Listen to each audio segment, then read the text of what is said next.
పోయినోళ్ళు ఎంత ముగ్గురు పోయినారు. సాయిరెడ్డితో కలుపుకుంటూ నలుగురు పోయినారు. బేసిక్లీ పోయే ప్రతి ఒక్కరికి కూడా నేను ఒకటే మాటే చెప్తా, రాజకీయాలలో ఉన్నప్పుడు క్యారెక్టర్, క్రెడిబిలిటీ అనే పదానికి అర్థం తీసుకున్నాను.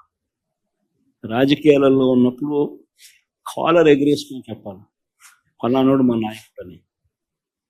అది ముఖ్యమంత్రి అయినా సరే, ఎమ్మెల్యే ఎంపీ అలాంటి ఆయనైనా సరే, ఎమ్మెల్యే అయినా ఇలాంటి అయినా సరే, ఎవరి గురించి అయినా కానీ ఇట్లా గొప్పగా చెప్తాం. కానీ మనమంతటి మనమే ప్రలోభాలకు లొంగో, భయపడో, ఏదో కారణం చేత మనమంతటి మనమే మన వ్యక్తిత్వాన్ని, మన క్యారెక్టర్ని, మన క్రెడిబిలిటీని మనం పణంగా పెట్టి మనం కాంప్రమైజ్ అయ్యి అటువైపు మనం పోతే మన గౌరవం ఏంది,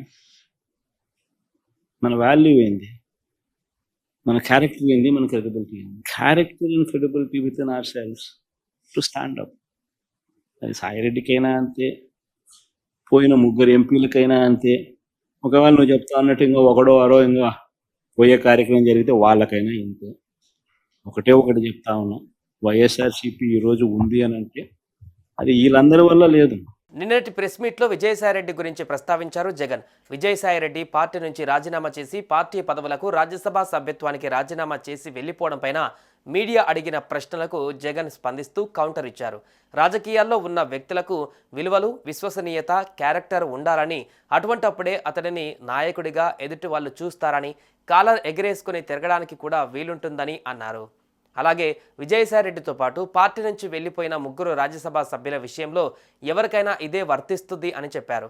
ఒక ఎంపీని, ఎమ్మెల్యేను చూస్తే వీళ్ళు నాయకులు, లీడర్లు అనే క్రెడిబిలిటీ రావాలని జగన్ పేర్కొన్నారు. ఈ క్రమంలో తనకు వ్యతిరేకంగా జగన్ ఇచ్చిన వ్యాఖ్యలపైన కౌంటర్ ఇచ్చారు విజయసాయిరెడ్డి. జగన్ లండన్లో ఉన్న టైంలో విజయసాయిరెడ్డి పదవికి రాజీనామా చేసి రాజకీయ సన్యాసం తీసుకున్నారు. అయితే పార్టీకి మాత్రం జగన్ వచ్చాక ఆయనతో మాట్లాడి ప్రకటించాలని అనుకున్నారు.